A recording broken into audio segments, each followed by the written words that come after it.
bienvenidos y bienvenidas. ¿Cómo andan? Feliz otoño para todos. ¿Cómo estás, María? Feliz otoño. No seas así. Si vos me dijiste que para el próximo fin de semana esto mejoraba, que era un par de días. No creas todo lo que te dicen los periodistas, para empezar. No, tenemos buen tiempo. Hoy estuvo frío en algunos lugares del país. No siempre te creo, pero en algunos lugares que en eso eras confiable. Febrero, madrugada fría, por debajo de 10 grados hoy. No en muchos lugares, pero Florida, alguna zona de La Valleja, creo que San José. Sí, me imagino que sí, porque realmente se siente mucho el frío, claro. La polarización de las temperaturas. Anoche, además, le voy a decir... Por la campaña electoral. Acá en el Teatro de Verano creo que cayó aguanieve. Un momento que cayó un agua helada sobre Montevideo. Bueno, se suspendió la temporada, la propuesta de carnaval anoche en el Teatro de Verano, pero era un agua helada. O sea, no es que garuó finito. Y frío. Ya pasó. Bueno, muy bien. Si le parece, Valdía, nos vamos al encuentro de Magdalena Correa, que tiene una propuesta muy interesante, como siempre. Pero en este caso, en vísperas, ya estamos en el entorno del Día Internacional de la Mujer, que siempre hay distintas propuestas, además de la marcha, a nivel social, legislativo. Marzo. Sí, marzo. Marzo es un mes que tiene el Día de la Mujer, pero que se ha pretendido tenga actividades de manera sostenida durante todo ese mes. La Federación de Funcionarios de Salud Pública busca implementar la licencia especial para víctimas de violencia de género.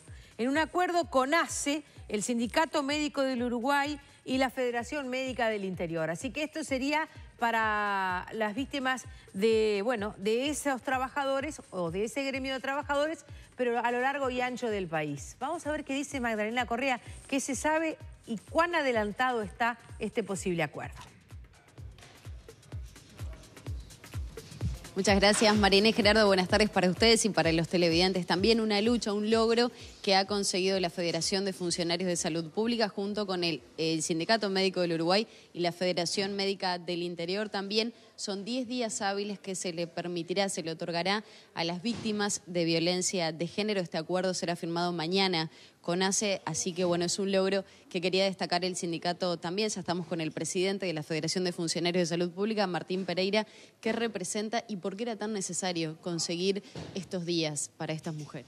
Bueno, es un gran logro para nosotros, representa el poder darle solución a los compañeros y compañeras que eran víctimas de violencia, en el cual muchas veces había buena voluntad de ACE en la negociación para salvar el trabajo de estas personas cuando tenían algún hecho de violencia, pero ahora, bueno, vamos a tener una herramienta que es esta licencia de 10 días hábiles ante la presentación de la denuncia correspondiente, en el cual se le va a otorgar los 10 días para que puedan rehacer su vida. Sabemos que son momentos complicados cuando la violencia, nosotros muchas veces damos salvaguarda cuando hay que salir rápidamente de los domicilios por hechos de violencia, y bueno, es lo que venía trabajando el sindicato y todo el movimiento sindical, y bueno, creemos que es un gran logro y que va a ser de utilidad para todas las trabajadoras y trabajadores que tengan ese problema. Esperemos usarlo poco, pero la realidad del país, los trabajadores de ACE nos escapamos, entonces es parte de lo que estamos... El flagelo de la sociedad. Del flagelo de la sociedad, y bueno,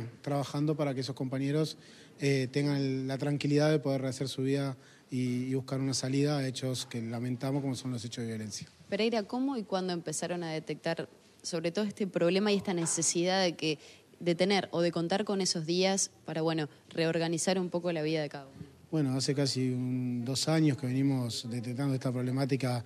Ha aumentado, es un problema que siempre existió, pero hemos aumentado exponencialmente los casos que hemos tenido que intervenir con las autoridades de ACE y tratar de solucionarlo, como compañeros que tenían que salir y darle un refugio rápidamente, y como sindicato ayudábamos en ese sentido, y bueno, esa problemática se ha incrementado lamentablemente, y bueno, creíamos que esta herramienta era válida, fue planteada en el Consejo de Salario, tanto con el SMU, es un acuerdo en conjunto, y bueno, creemos que también hay que empezar a trabajar en ese sentido, ver todos los trabajadores de la salud en su conjunto y no separar entre médicos y no médicos. O sea que acapara a los funcionarios no médicos y a los médicos también. Exactamente, a todos los trabajadores de ACE. No a los tercerizados. No a las empresas tercerizadas, que eso es algo que estamos trabajando.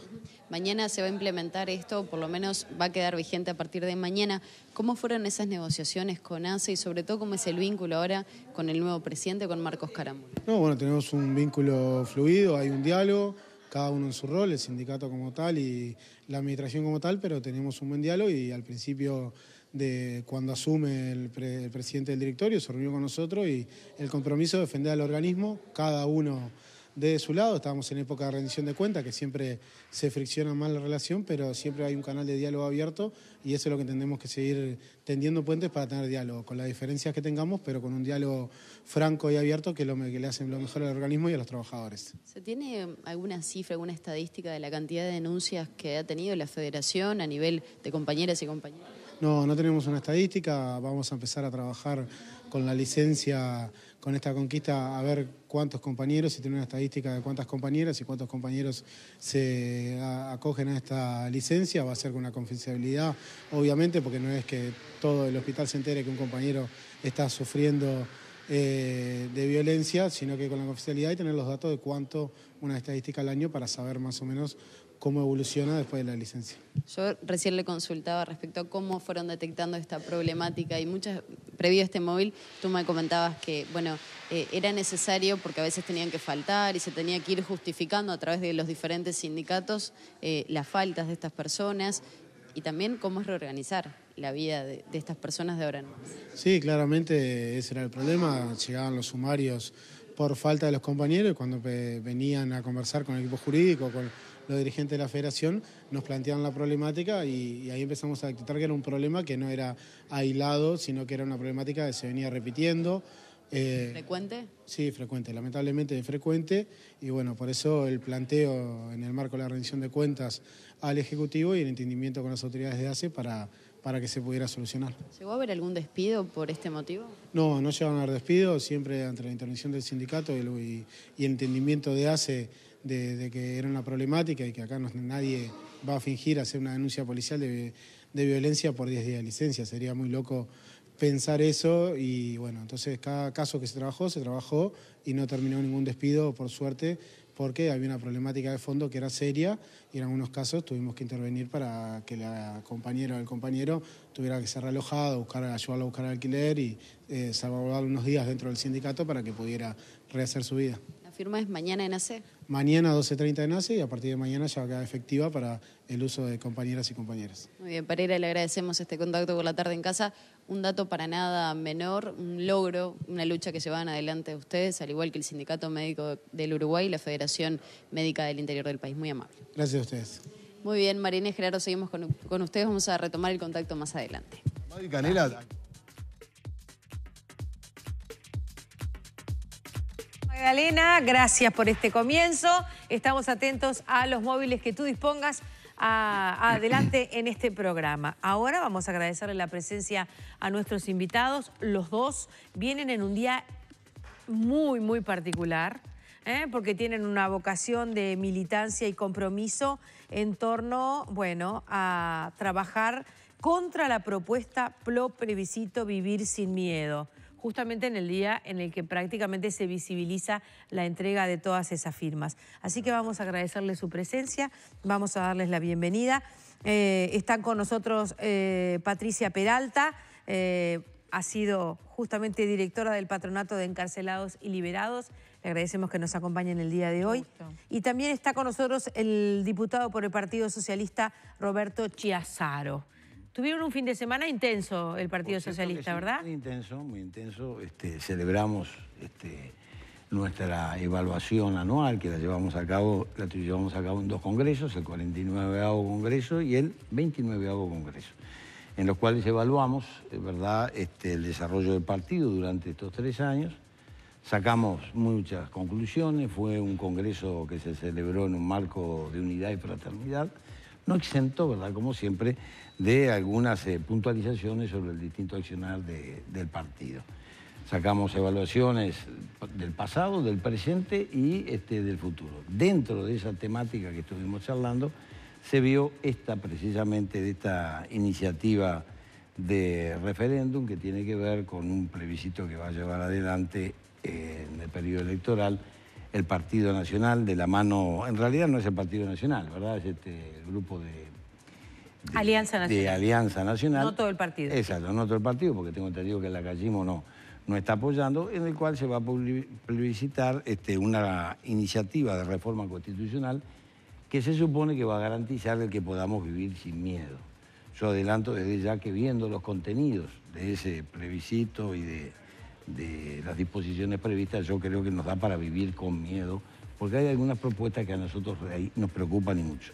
En función de eso es que nosotros dijimos, bueno, vamos a trabajar con las distintas organizaciones sociales para oponernos a este plebiscito, que entendemos que, por cierto, no coadyuva a que disminuya el delito, sino que por el contrario entendemos que va a dificultar más la situación que se está planteando en nuestro país, por las razones que a continuación le vamos a explicar. El primer argumento que escuché periodísticamente, habrá otros y se lo pongo sobre la mesa, pero ustedes ven cómo lo valoran, es que hay experiencias que pueden extrapolarse de otros lugares que ustedes consideran y han leído, y los técnicos así lo confirman, donde se ha hecho eso ha sido peor. Exacto. Usted sabe que una de las propuestas es justamente la creación de una guardia militar que implica la intervención del ejército en la custodia y en colaboración con la policía para combatir el delito. Las experiencias que nosotros recogemos en nuestra región, digamos que en México en el periodo del 2008 al 2017, 2018, la intervención del ejército significó un aumento de 150.000 muertos. 150.000 muertos por esa acción punitiva del ejército buscando combatir el delito. En Río de Janeiro, que recientemente se ha implementado la intervención del ejército, en lo que va del año 2010, en lo que fue el año 2018, la mortalidad o los muertos aumentaron en un 38%. Y eso es algo que yo le he podido constatar. El miedo que hay en Río de Janeiro, yo tengo familia en Río de Janeiro, he viajado y realmente es muy peligrosa la intervención de los militares. ¿Por qué? Porque los militares, digamos, están preparados para otro tipo de acción y se confunden las acciones del Ministerio de Defensa con las del Ministerio del Interior. El Ministerio de Defensa está para salvaguardar la soberanía de la nación, mientras que el Ministerio del Interior está para salvaguardar el orden interno. Creemos que la intervención del ejército realmente no coadyuva, ¿verdad?, a combatir... Pero le hemos dado otras responsabilidades al ejército. Sí, pero son muy específicas. El control perimetral de las cárceles. Correcto. Se están habilitando espacios nuevos a nivel de frontera. ¿Cómo no? ¿Por qué no cabría la posibilidad de pensar esa hipótesis para esto de la seguridad también? Le voy a dar la respuesta. Fíjese usted que el ejército en esos casos interviene en aspectos muy puntuales. La guardia perimetral justamente es, después de un tercer puesto que se viola un supuesto fugado, ahí interviene el ejército y es una acción básicamente de eliminación de ese escape a través del uso de armas de fuego, después de haber dado 3 saltos, ¿verdad? Sí, 2 O sea que no hay un involucramiento ahí del ejército con la población civil. También han intervenido o están interviniendo en la frontera. Y ahí, fíjese usted que en realidad lo que se busca es combatir específicamente el tráfico de armas y fundamentalmente el tráfico de drogas. Pero no hay un involucramiento como el que tiene la policía con la población civil. Entonces, hay una preparación que por más que aquí en esta reforma constitucional se dice que en un lapso de 2 o 3 meses se haría una preparación, es imposible preparar a un soldado para convivir con la delincuencia y para convivir con la población civil, para llevar a cabo ese tipo de tareas. Pero nosotros tenemos un programa de cascos azules que ha sido galardonado a nivel internacional. Pero usted me está hablando de otra situación totalmente distinta. Los cascos azules que intervienen en misiones de paz, intervienen separando fuerzas que están en conflicto. Por ejemplo, en Haití estaban estacionados en determinados lugares donde había determinados conflictos y había bandas armadas que prácticamente se constituían como un ejército. En el Congo están combatiendo, ¿verdad?, una insurrección continua que existe en el Congo donde hay enfrentamientos militares. Claro, pero tienen una muy buena relación con la población. ¿Cómo no? Pero aceitada, sin... Es cierto, pero usted fíjese una que estupenda imagen. Sí, es una muy buena imagen, pero ahí actúan, por ejemplo, en acciones solidarias. Por ejemplo, en Haití, usted sabe que una de las tareas que llevó a cabo el ejército, que fue fundamental, fue el de las tareas de que llevaron a cabo con la SUPA, el tema de la potabilización del agua, que realmente ahí el ejército uruguayo colaboró y colaboró mucho, y también en asistencia médica, pero no es una tarea policial la que estaba llevando el Está ejército. Y tampoco en el Congo. En el Congo, por ejemplo, han llevado a cabo tareas de auxilio a la población ante el advenimiento de fuerzas guerrilleras y han estado enfrentados a intercambios de fuego. O sea que son situaciones totalmente distintas y yo, por supuesto, que reconozco la tarea del ejército en esas misiones de paz. Fíjense que ahora el ejército uruguayo lo están invitando a participar en los Altos del Golán, que es una zona que después de los conflictos que existieron en Siria nuevamente tiene alta conflictividad. Pero ahí la tarea del ejército va a ser otra. Cuidar de separar muy bien las fuerzas israelíes de las fuerzas, en este momento el problema no es con los sirios, sino con las fuerzas aparentemente de Hamas. Entonces, es un caso distinto. Y Hezbollah. Y Hezbollah, tiene usted razón, le agradezco la corrección. Entonces, son situaciones en las cuales no hay contacto con la población civil. Sale el Partido Socialista entonces con una propuesta contra la propuesta pro plebiscito Vivir sin Miedo. Hay más argumentos, seguramente usted los tendrá. Estos han sido algunos que se puso sobre la mesa. Pero paralelamente se discuten esta idea y esta estrategia y esta convocatoria. ¿El partido también aporta otras ideas para justamente contrarrestar la situación de muerto por día que podemos llegar a tener? Bien, yo le voy a Déjenos ir a la pausa, por favor, y volvemos con nuestra invitada. Cerramos este primer bloque, pero... Antes, date el gusto. Empanadas de la Ribera, sabores incomparables, elaboradas con ingredientes sabrosos, sanos, naturales y de primerísima calidad. Más de 30 sabores para compartir y disfrutar en familia o con amigos. Busca en la web www.delaribera.com.uy y el teléfono del local más cercano a tu casa. O hace el pedido online, elegí tu zona y hace el pedido en un clic. De la Ribera Empanadas. Casi 14 años junto a vos. Por lo rico, lo sano, lo nuestro. De la Ribera, el gusto sano de la empanada horneada.